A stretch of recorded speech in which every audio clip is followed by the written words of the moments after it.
Hi, everybody. It's Tim Constantine from the Washington Times, joined by my good friend David Bozell for America. Hi, David. Tim, how are you, sir? I'm doing pretty good. Thank you. You know, I don't know if you remember, there was a gentleman when I was growing up who served as president of the United States by the name of Ronald Reagan. And Reagan perfected the theater of politics. They understood that to effectively deliver a message, sometimes you had to have the right backdrop. I always remember when he was meeting with Gorbachev, and it was bitter cold over there in the middle of nowhere in Iceland, and he came out in the steps just wearing a suit, looked fantastic. Gorbachev came out all bundled up and was, he was a lot smaller than Reagan, and he's bundled in all these clothes. And the power move, in the real picture, it doesn't mean anything, of course, but to the public perception, it meant everything. I'm looking at the politics, the theater of politics in the year 2025. For example, the president put a number of Venezuelan thugs, killers, gang members, on an airplane and sent them home, sent them back. These are the immigrants that he promised he would send back. We have criminals, we have the worst of the worst, and they were. And so he put them on a plane and sent them back. There are Democrat activists groups that went to court and said, well, I don't think the president did this right. And a judge actually issued a statement that wanted them to turn the airplane around, bring the killers back to the United States again. Too late. Already in the air. In the theater of politics, do the Democrats realize the American public does not want killer Venezuelans coming back to the United States? A picture is worth 1,000 words, Tim. You cannot compete with the images of Venezuelan gang members being hauled off of airplanes and being dumped back into their countries or the neighbors of their countries. You just cannot compete with that politically. You can file your lawsuit. You could make a complaint from the floor of the U.S. Senate. But why would you, Dave? Why, if you're a U.S. senator, because they hate him, Tim, public, who really wants to make that argument? Tim, because they hate him. They hate the president. The Democrats have been spending the last couple of weeks trying to figure out why they think the country hates them. The answer is really simple. The human condition is really simple. People want to be liked. And the Democrats don't like people. They don't like a whole ton of people, especially Trump. They couldn't even muster up the energy to make a standing ovation for a kid with brain cancer, just because Trump introduced him. They couldn't even vote for the same piece of legislation. A continuing resolution is the same resolution that they voted for unanimously 3 months ago. But because Trump was going to sign it, they all wanted to vote no. They cheer when Tesla's stock falls. Not one sinister Democrat, Tim, has condemned the violence against Teslas and Tesla dealerships. Not one.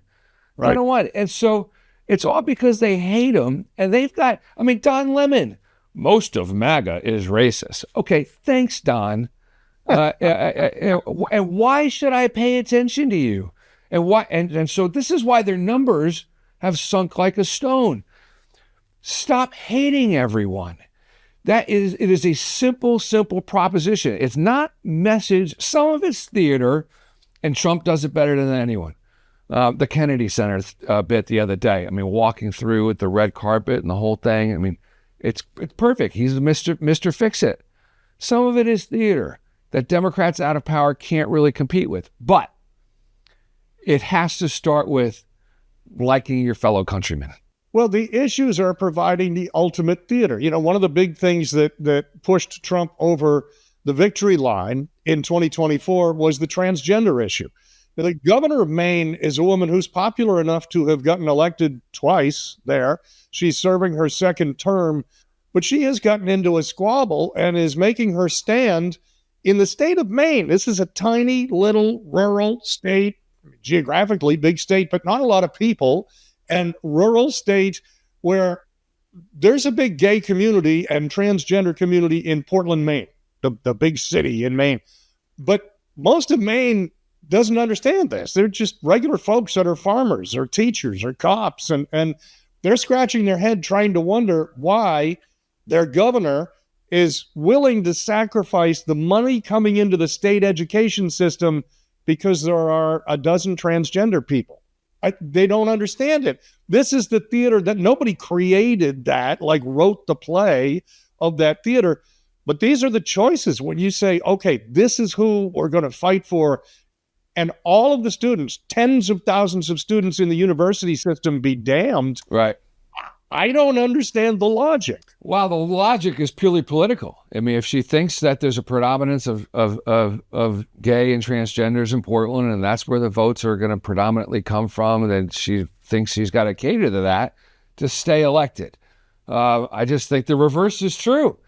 She could easily get herself easily elected if she catered to the clear majority of folks that don't want men spiking volleyballs on girls' heads. Okay. I mean, it's just not it's not complicated, and so if that's the political hill you want to die on, then you're going to die on it.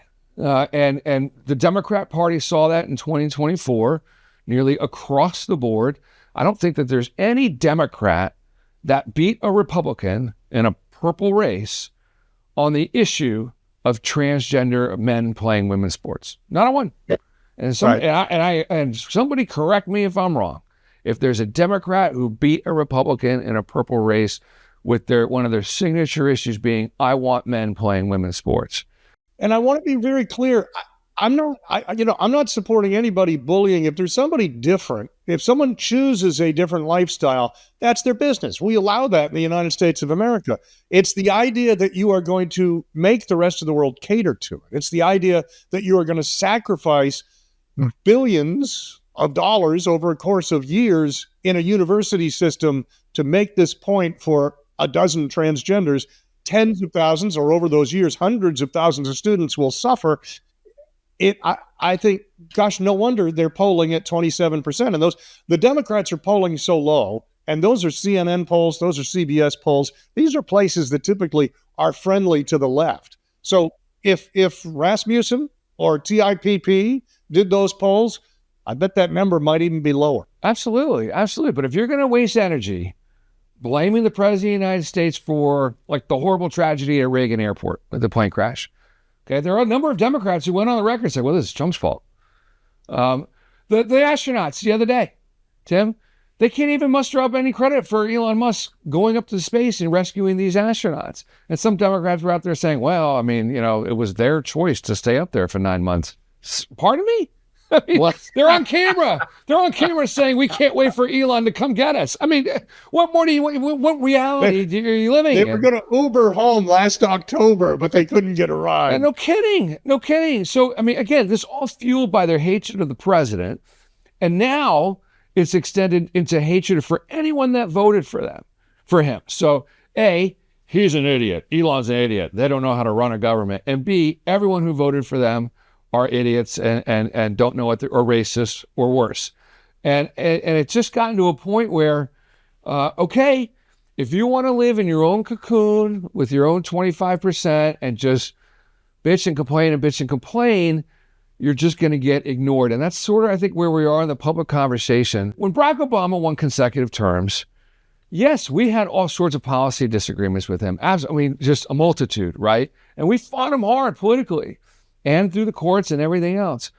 But I don't think that you could charge the right with like this vitriolic hatred of the guy. And that never came out. Even if there were segments within our body politic that really, really hated him, that didn't come out in unless the media put a spotlight on it. But it was just very small, very rare. These Democrats consistently just hate the president and hate anyone who votes for him. Well, again, back to the top. People want to be liked. So if you're not going to like us, don't be surprised if we don't like you. Dave Bozell's advice for the Democrats: stop hating everyone. Dave, a pleasure as always, my friend. We'll see you next time.